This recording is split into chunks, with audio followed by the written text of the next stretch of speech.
Okay, we're back. We're talking about protective future. What's on the horizon? I got my buddy Alan here. Alan and I have been, connected on LinkedIn. We've been ASIS members. I don't know if we've been on any committees together, Alan, but I have admired your career from afar for a very long time because you started where I started way back in the day, many, many years ago. I started in loss prevention. I don't know if I told you this, but loss prevention has always been close to my heart as a important part of the security industry. And when we started talking about, hey, I want to talk to you about on the podcast, what's the future of loss prevention look like? What's the future of retail security look like? It's kind of timely because what we're seeing with all these flash mobs and things like that, the buying public is really concerned, and as are retail brands. How do we protect ourselves? How do we keep ourselves safe? So with that, and we're going to link you down below, and people will be able to read about your biography and figure out how to contact you. But let's just jump right into it, Alan. Give me your perspective. What do you think some of the challenges are in the retail world? Well, Scott, first of all, thank you for having me on. Retail has been faced with a lot of challenges, more specifically over the last 18, 24 months. Of course, we've seen the traditional shoplifting issues and the internal theft issues, but we've seen an explosion just in the last couple of years. And I think as I talk to many of my peers, as well as counterparts on the retail side in different industries, it's not just retail, which is interesting, but retail is getting the brunt of it because of the way they are positioned, with the glass facing the roads and so forth. So you're seeing a lot of issues from an external perspective, which I like to spend most of the time talking about today. So as I break it down, it's like the organized retail crime issues. These are the organized groups that go in and just rip your store off. Then we're going to talk a little bit about, I would think, flash mobs, the protests associated with that, as well as what we're seeing a lot recently is the smash and dash, where these folks are just coming in, breaking the glass, running in, grabbing a product, and running out. So we've seen an increase in all three of those areas. And we've also seen, which is interesting, that you don't hear a lot about, but is on the internal side. We've seen an increase in internal fraud, internal embezzlement, as well as more issues associated with employees doing things from their laptops while they're working at home, which is interesting. And maybe we can get into a little of that as well. I can share some of the issues we've been seeing in the industry as well in that area. Are you connecting ORC, organized retail crime, and these flash mobs at all? Do you think that there's any connection, or are they the flash mobbers and the people that are into organized crime just kind of taking advantage of these flash mob opportunities? That's a great question. So it's interesting. The organized retail crime groups have been around a while. That's nothing new. They just gotten a little bit busier and done a lot more. There's not really a direct connection. We see that the flash mobs are basically jumping on to the protests and using it as an opportunity to swarm a particular business. I'll give you an example. If you take a look at Scottsdale Fashion Square here in Phoenix metropolitan area, we had an incident that occurred last year. And so that was a well orchestrated protest. The protesters organized it from out of state. They came in. They were going to cause a disruption and a protest. It was well organized. I got to listen to the Scottsdale Police Department presentation on that, actually at the Southwest Regional Security Conference. And they talked about how it was so well organized, they had even the paths of which way the police were going to go to stop it. And they were able to thwart police's effort, and they had to change their direction and how they were managing the mob. But at the same time, they were also very good with their communications, where they were publishing information on social media, which brought out some of the local residents that wanted to see what was going on, and then, of course, those who wanted to get involved. Interestingly, is the folks that were the most of the folks that were involved in actually breaking into those buildings and those retail establishments at Fashion Square were local residents, not the ones that came in from out of town that orchestrated this. So flash mobs, they have a different, method of operation as well as a purpose, whereas organized retail criminals basically steal in an organized way to then sell the product later. So their whole approach is different, and as well as their the purpose and where they're headed with it. And great segue, because what are we going to see? Are we going to see more? I mean, it's incredibly successful, right? It freaks out the shoppers. I mean, the news media is interviewing doing the person on the street interviews, and they're saying, "Oh, I don't even know if I want to bring my kids shopping now. What if this happened?" People are getting pistol whipped, both employees and customers, and people are getting pepper sprayed. So these attacks are not just retail in nature, not just theft in nature, robbery in nature. They are violent thefts, and at times firearms are being used. So this is really starting to impact the both the seller and the buyer, right? Are we going to see this trend into the future? Are we going to just go into a Walmart now and everything's going to be on a security a wire, so you can't even try the clothes on? What are we going to see in the future? Is this successful? Yeah, it's an interesting thought and question because you're not the only one that's brought it up. What does the future hold for violence in the workplace as it relates to retail crime? Great point. So as we look back, though, as you look at the last 24 months or so, what you've seen is the violence has increased, and what has supported and allowed it to occur is you got mask wearing, which was never acceptable before the pandemic. Right. You can go into a bank with a mask on. Can you imagine what would have occurred 3 years ago? Right. They would have thought you were an armed robber. Today it's expected. So you have that. You also have defund the police efforts going on. You have all this anti-police stuff that occurred because of the brutality up in Minnesota with George Floyd, as well as just an acceptance for it. Look at the violence that's occurring on airplanes over mask wearing. We've seen unbelievable increase in that. So do I believe, a pessimistic view would be, no, it's going to get worse and this is the end of modern civilization. I'm an optimist. I believe once we cycle through this pandemic, because all pandemics do have an end, the masks are going to come off and then it's going to calm the nerves in society. At the same time, there are some things later on in the call or on the podcast. I can go into some of the things that have been very effective for some retailers that I would recommend for all retailers, that to help thwart, prevent, and then how to respond to these types of violent acts. So I would expect in time we'll see a diminishing of this, and of course I'm optimistic, and I know that it's going to get better. Yeah, I certainly hope it does as well. I think it's interesting what you said about the defund the police.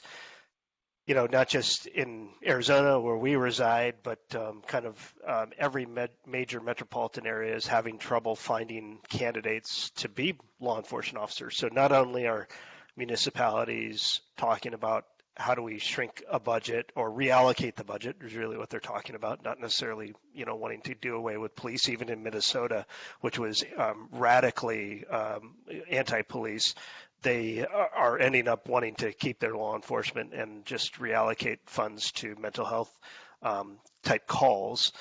And so we still are facing this kind of massive shortage of law enforcement. What I've always talked about, and we talk about generations of people, the previous generation, the baby boomers and the Gen Xers are currently serving in law enforcement, and millennials are becoming law enforcement officers, but not at the same rate as previous generations. And what does that say about their generation? I think is going to be interesting. Time will tell. But when we can't even get people, and we have shortages, many municipalities, the larger agencies, have shortages of officers in the hundreds. So they could fill, or they could afford to fill, several hundred positions, but they can't even find candidates that want to do the work. It really says something about society and that job and how it's being seen by the current generation that is physically willing and able to do that work. And I think it's interesting, which is kind of the segue to what you just alluded to, which is how can businesses protect themselves? How can they preempt these kinds of violent, oftentimes violent, but oftentimes just shrinkage or loss? How can they mitigate some of that?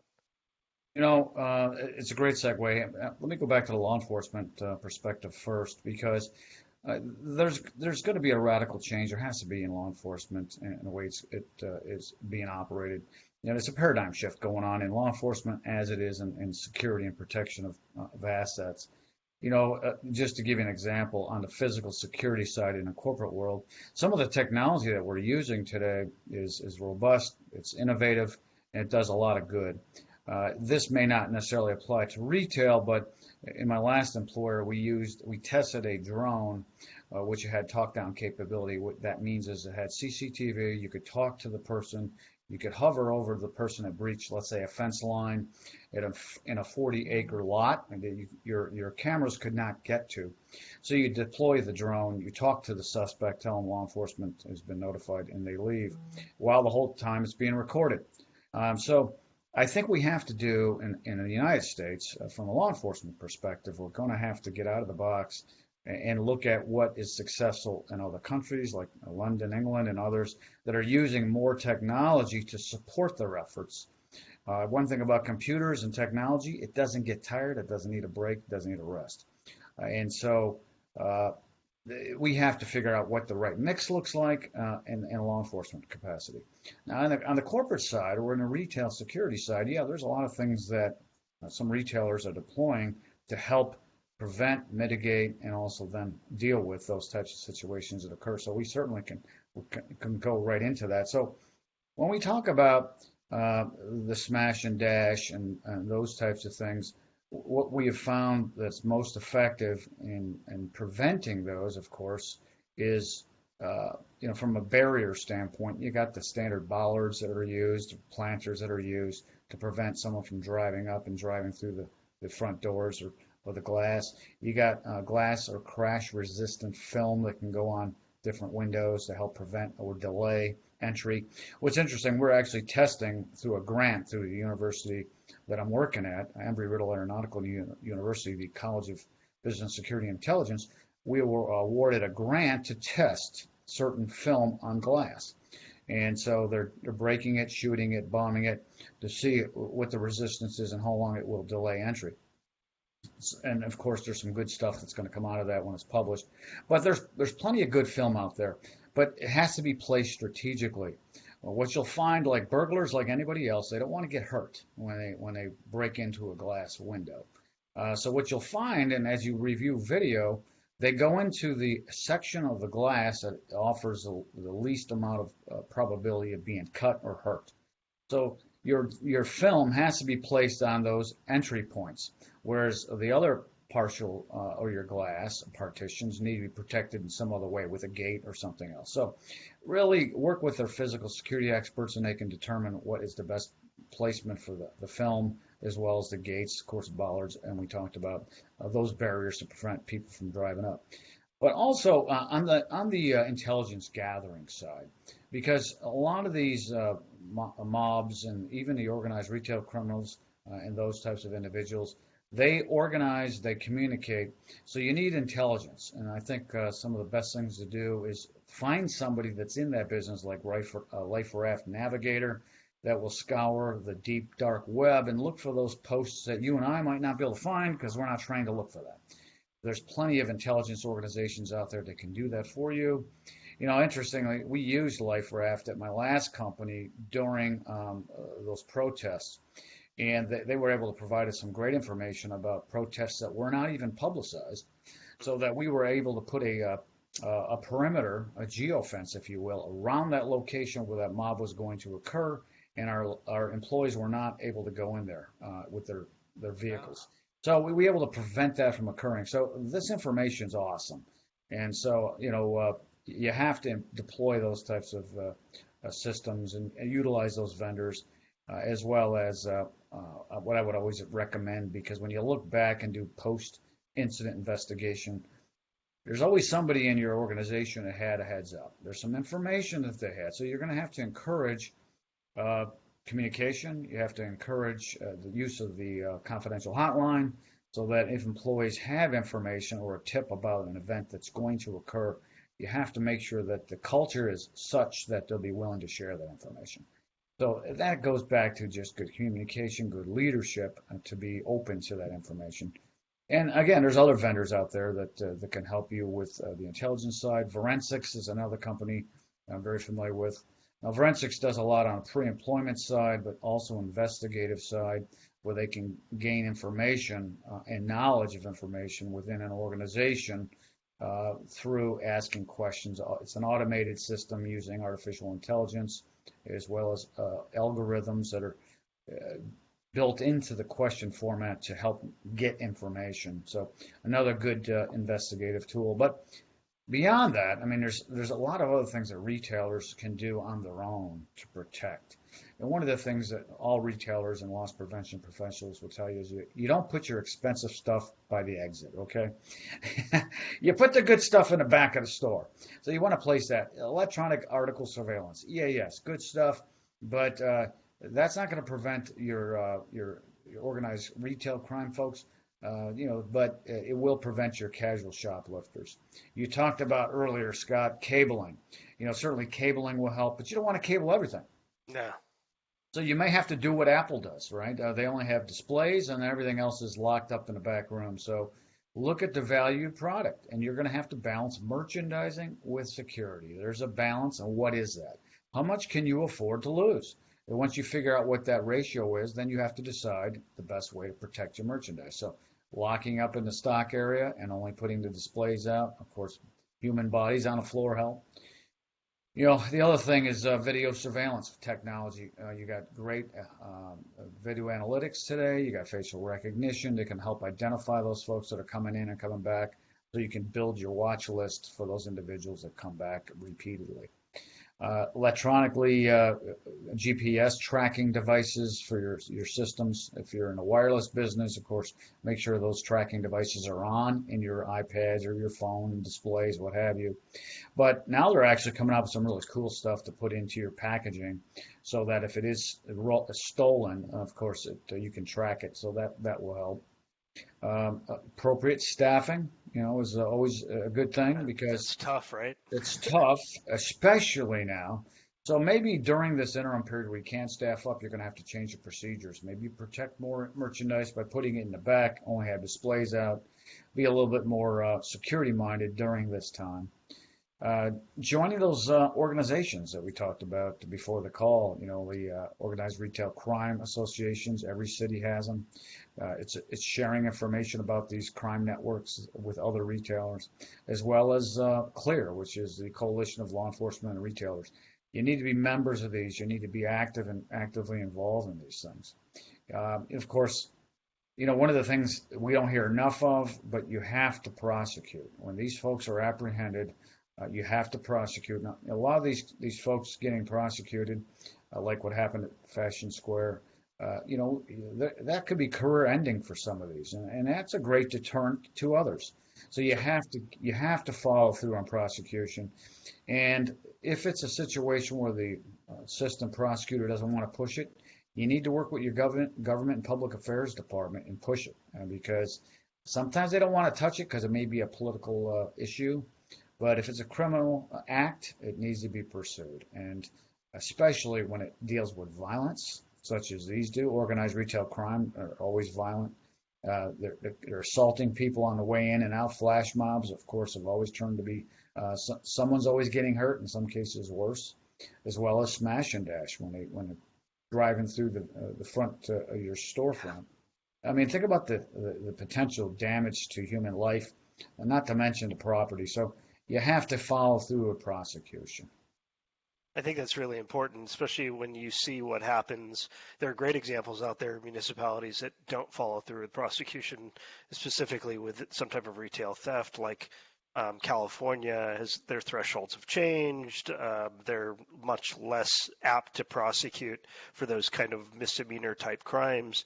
And now you have places in San Francisco or businesses, because San Francisco is so against prosecuting retail crime. They're shortening the hours that their stores are open, or they're removing their location altogether. And several businesses have said, we're just not going to service this community anymore. And I want to say it was a drugstore type business. And But I mean, they're faced with these really tough decisions to make, where you won't now be in the community because certain groups are taking advantage of the lax laws, and I think that's really tough to go through. But I agree with you. I think the only way to do it is through our elected officials and these associations that you bring up, which are great partnerships, public-private. So you get your law enforcement counterparts in there, and they start hearing about, yeah, this is really impactful to our business. We lose millions of dollars a year at this location or whatever, and then it starts becoming real. So they start. What I always talk about is getting champions. Now you make those law enforcement officers your champion. They're going to make you their champion, and so it's a nice cross mogenation, But my biggest question for you, Alan, is where do we get the future loss prevention, future security? Are we having to make these folks? Are we going to have to rely on technology more? Where can we find them? What can we be teaching them? That's a very great question. I just did a podcast not too long ago with Life Raft, and the topic was on that very topic, which is where do you find the next generation of security loss prevention professionals, and more specifically, how do you get Gen X, not Gen, yeah, what's Gen Z, which are the ones that are predominantly in college. And when I did a little research on it, what I found is that Gen Z they grew up during the Great Recession, so they saw their parents struggling with layoffs and so forth. So they want job security. These kids are hungry. I'm very excited about this next generation. So I think what we do as professionals, we have to give back. We have to target the universities, build relationships with those chairs and those colleges that we're interested in recruiting from. We have to start internships, whether it be a full semester. We have to offer internships, micro internships, mentorships. I picked a freshman out of a university when I was at my last company to help us solve a crime. She was a freshman in the Global Information Systems College, not typically a criminal justice major, whatever. We wanted somebody who understood that because we were having break-ins in particular locations of our cabinets at this company, and the culprits were stealing the product and then selling them to salvagers. But what she was able to do through the global satellites is she was able to analyze those locations, find the similarities, and then she did some predictive analysis for us and said, these other cabinets are where I think will be broken into next, and you need to deploy your surveillance there. Within 2 weeks, we caught the culprits and locked them up. This was a multi-million-dollar investigation that a freshman solved for us. We could not solve. We didn't have the time or even the ability to even start to undertake that. But she was able to use the technology to do that. So they have great technology. They're hungry. That we have to start building those relationships and offering them mentorships and internships to provide those students who are going to be our future and running this country those opportunities, and they want to come into our business. Because here's what happens, Scott. If we don't do that, when they graduate and we don't get them, they're going to go in some other industry. We're never going to get them back. Once they go into whatever industry that they're in, we lose them. So we have to get them, and we owe it to the industry, our career, and our country. I think on everybody's job description, at the bottom of the job description, there should be a bullet that says always recruiting. That should be something every security director or security manager should always be doing, always looking for talent and bring them in. Yeah, I couldn't agree more with you. And I would be remiss if I didn't ask you about your background. Can you tell us anything about it looks like a bunch of products behind you on your picture? Oh, yeah. So the picture you got sitting up there is actually from a organized retail crime arrest that happened in Chicago, and it was over $2 million that was recovered in that particular bust. I wanted to put that up on the screen so you can see it. It's a reoccurring daily event, unfortunately, which is interesting. When I wrote the last chapter of Introduction to Security, internal theft was the number one cause of inventory shrinkage. That has since changed. It has now been overtaken by shoplifting, external crime, and predominantly because of organized retail crime. They have far and above surpassed internal theft. So my background, I like so many, I started in law enforcement. I'm a polygraph examiner. I still keep that credential up, but there's really no need to use that. Then I went into retail security as an investigator, then gravitated to leadership, ultimately corporate security director of security investigations, and then took an early retirement so I could give back. While I was working, I was always mentoring college students and taking on interns. And so now I can do it on a full-time basis because I see these young, hungry folks, and I want to help them get into our industry. Yeah, I think it's, I like how you attach that with national security, because I totally agree with you that this is what makes our country great, is that we care about these things, and we care about doing the right thing, and we care about the future of our industry and with what we do. So I do appreciate your perspective there. I appreciate everything that you've done for our industry. You're a great influence. You're a great mentor, and I really want people to connect with you and to take this podcast, take this video, share it with your partners, comment and subscribe below. And let's keep the conversation going. So if you have a question, throw it in the comments. Both Alan and I will watch these posts, and we'll respond to any questions you might have. But Alan, thank you very much for being here. It's always great to chat with you, my friend. I hope next time we can do this in person.